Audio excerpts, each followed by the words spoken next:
আর আজকে এই কমিউনিস্টরা তাদের চেহারা, তারা যে রাষ্ট্রদ্রোহী দেশ বিরোধী, তাদের চেহারা তাদের বক্তব্যের মাধ্যমে ফুটে ওঠে। কাজেই কোন মন্তব্য করার আগে ইতিহাস জানা দরকার, ইতিহাসের উপর ভিত্তি করে সেই মন্তব্য করা উচিত। এই কমিউনিস্ট এই যে তারা দেশদ্রোহী, এবং এই স্বাধীনতার সময় যখন হিন্দুস্তান, পাকিস্তান, ভারতবর্ষ ভাগ হচ্ছিল, তখনও তাদের ডায়লগ ছিল জিন্নার দাবি মানতে হবে, তবেই ভারত স্বাধীন হবে। মানুষ ভুলে যায়নি, দেশের মানুষ ভুলে যায়নি।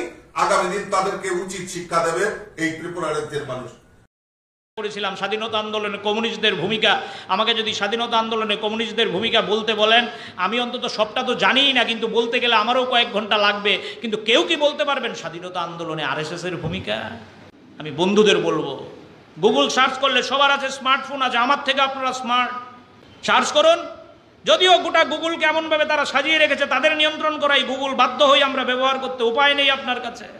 কারণ পুঁজিবাদী দুনিয়া সবটা নিয়ন্ত্রণ করছে, সমাজতান্ত্রিক দুনিয়া নিয়ন্ত্রণ করতে পারছে না। তারপরেও আমি বলবো, অনেক ওয়েবসাইট আছে, বের করুন, দেখবেন তো ওয়েবসাইট ঘেটে গুগল সার্চ করে।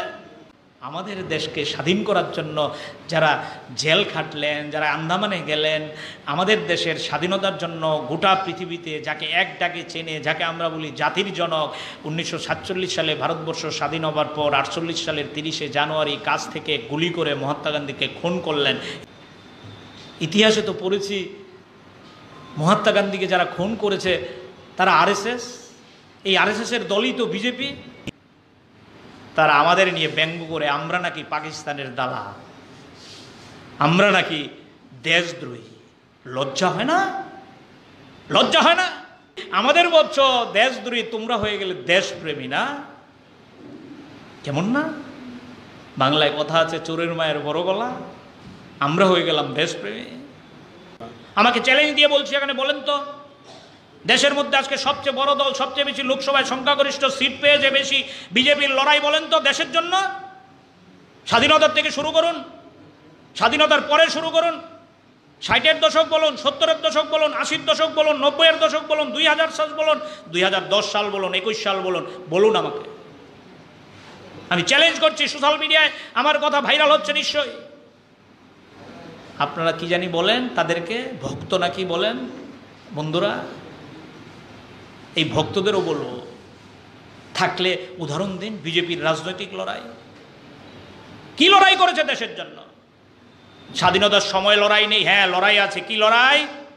আমাদের দেশকে স্বাধীন করার জন্য যারা জেল খাটলেন, যারা আন্দামানে গেলেন, আমাদের দেশের স্বাধীনতার জন্য গোটা পৃথিবীতে যাকে এক ডাকে চেনে, যাকে আমরা বলি জাতির জনক, 1947 সালে ভারতবর্ষ স্বাধীন হবার পর 48 সালের 30শে জানুয়ারি কাছ থেকে গুলি করে মহাত্মা গান্ধীকে খুন করলেন। এই লড়াই তাদের আছে। অদ্ভুত লাগে না? 48 সালে 30শে জানুয়ারি গান্ধীজিকে খুন করলেন, 2020 সালে 30শে অক্টোবর গান্ধীজির গলায় মালা দিচ্ছেন। কোথায় যাবে? নতুন প্রজন্মের কাছে কি শিক্ষা দেব আমরা? ইতিহাসে তো পড়েছি, মহাত্মা গান্ধীকে যারা খুন করেছে তারা আরএসএস। এই আরএসএস এর দলই তো বিজেপি। এই দেশে কোনো লড়াই করেনি, একটা কাজ করেছে, ইতিহাস বিকৃতি। কোনো লড়াই নেই। করেছিলাম স্বাধীনতা আন্দোলনে কমিউনিস্টদের ভূমিকা।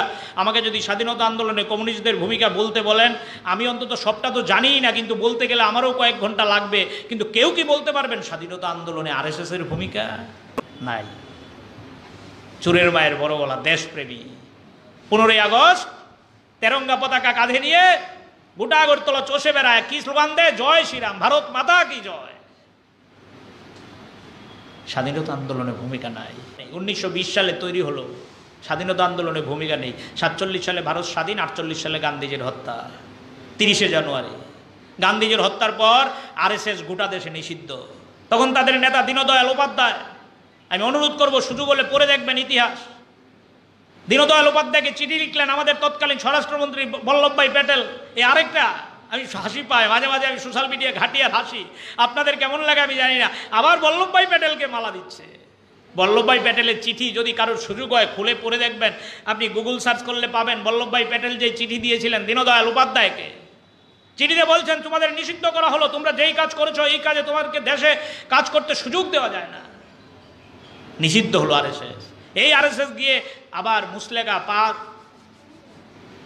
হাত ঘষা শুরু করলো, আমাদেরকে দয়া করে উইথড্র করেন, আমরা আর হিংসা করব না, আমরা ভারতবর্ষে এমন কোনো কাজ করব না, আমরা কোনো রাজনৈতিক কর্মকাণ্ডে অংশগ্রহণ করব না, আমরা শুধু সংস্কৃতি নিয়ে থাকবো, ধ্যান জ্ঞান নিয়ে থাকবো, লাঠিখেলা নিয়ে থাকবো, হাফ প্যান্ট পরে একটু মাঠে খেলাধুলা করব, আমাদেরকে এই করতে দিন, আমরা রাজনীতির অঙ্গনে যাব না, আমাদের থেকে ব্যান্ডটা উইথড্র করে নিন। বল্লভভাই প্যাটেল জওহরলাল নেহরুর সাথে আলোচনা করে দয়া করে ব্যান্ড উইথড্র করলেন। আরএসএস তাদের কাজের ধারা পাল্টে নিল, নতুন দল তৈরি হলো জনসংঘ। যেই শ্যামাপ্রসাদ নিয়ে তারা এত নাচানাচি করছে, তৈরি করলেন জনসংঘ। একই রইল, আমাদের বাচ্চারা যেমন মেলার থেকে মুখোশ কিনে চেহারাটা পাল্টায়, কখনো বাঘ সাজে, কখনো সিংহ সাজে, কখনো খরগোশ সাজে, মজা করে মাদের ঠাকুমাদের ভয় দেখায়, ওই আরএসএস ঠিক আছে মুখোশ পাল্টিয়েছে, জনসংঘ রাজনীতির আঙ্গিনা এলো, লড়াই করলো, মানুষের জন্য কথা নেই। এজেন্ডা কি? একটু সময় নিচ্ছি, ক্ষমা করবেন। এজেন্ডা কি? না, সবাইকে রেশনে চাল দিতে হবে, চিনি দিতে হবে, লড়াই নাই। বেকারদের কাজ দিতে হবে, লড়াই নাই। শিক্ষা দিতে হবে, লড়াই নাই। নারীদের অধিকার দিতে হবে, লড়াই নাই। তফসিলিদের অধিকার দিতে হবে, লড়াই নাই। কাজের অধিকারকে সংবিধানে মৌলিক অধিকার হিসাবে লিপিবদ্ধ করতে হবে, লড়াই নাই। লড়াই কি জনসংঘের? 1 পয়েন্ট প্রোগ্রাম। আমরা একটা দেশ চাই, দেশের দেশ হচ্ছে হিন্দুর দেশ। আমরা একটা দেশ চাই যেখানে কাশ্মীরের বিশেষ অধিকার থাকবে না। আমরা একটা দেশ চাই, যেই দেশ থেকে সমস্ত হিন্দুবাদ দিয়ে যারা আছে তাদেরকে তাড়িয়ে দিতে হবে। আমাদের ভারতবর্ষ এই কারণে স্বাধীন হয়েছিল, আমাদের সংবিধান এই কারণে রচিত হয়েছিল। 1 বছর 3 মাস 56 দিন সময় নিয়ে চর্চা করে সংসদে আমাদের আম্বেদকর সাহেবরাই সংবিধান তৈরি করেছিলেন, সংবিধানের মুখবন্ধ লিখেছিলেন। এই সংবিধানের মুখবন্ধর মধ্যে যে কথাগুলো আছে, আমাদের যে তেরঙ্গা ঝান্ডা আছে, এই তেরঙ্গা ঝান্ডার তারা বিরোধিতা শুরু করলেন, আমাদের সংবিধানের তারা বিরোধিতা শুরু করলেন। ইন্টারেস্টিং জায়গা। সংবিধান মানে না, তেরঙ্গা ঝান্ডা মানে না, আমাদের দেশের স্বাধীনতা আন্দোলন তারা মানে না। কি চায়? দেশকে অন্যরকম দেশ তৈরি করব, সংবিধানটাকে পাল্টে দেবো, দুমড়ে মুচড়ে দেবো। সেদিন থেকে কাজ শুরু করেছে জনসংঘ।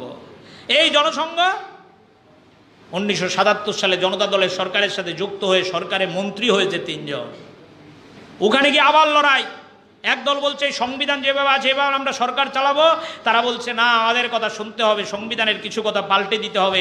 লাগালাগি, মারামারি, ভিতরে সরকার ছেড়ে চলে এলেন জনসংঘ।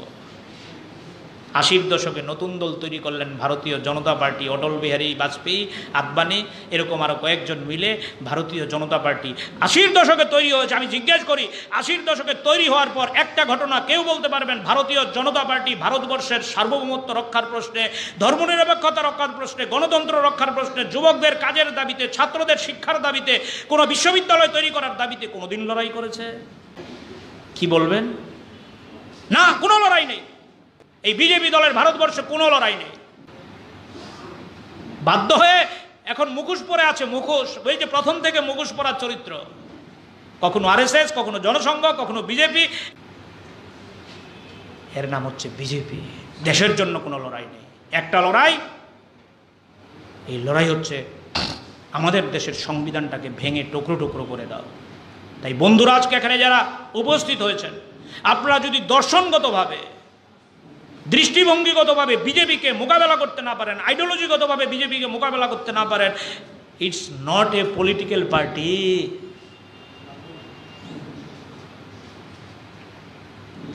মগজ দিয়ে এই দলটাকে মোকাবেলা করতে হবে।